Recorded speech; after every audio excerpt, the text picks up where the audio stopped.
that we say can only be used to identify who caused the death,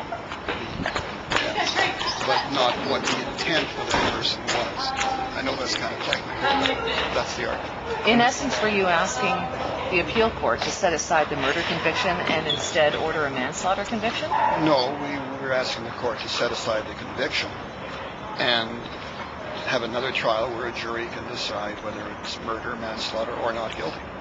But your thought, at least your theory, is that manslaughter may have been more in play had the wording not been that way in the charge? Exactly. Had the wording been different, we feel that manslaughter would have been much more in play, and the jury may well have come down with that verdict. Is Michael White's guilt or innocence at issue here?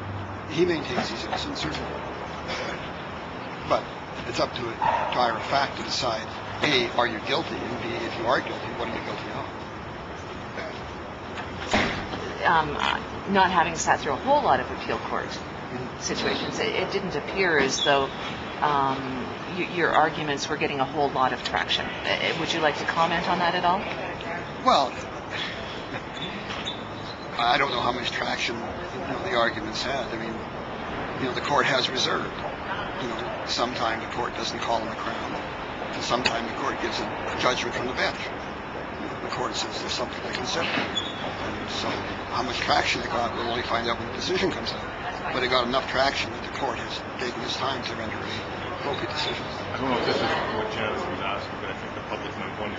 You weren't in this courtroom today arguing that Michael White didn't kill his wife. No, one can look at an appeal as a trial of a trial. Did he get a fair trial? That was the issue. Innocence or guilt was not an issue.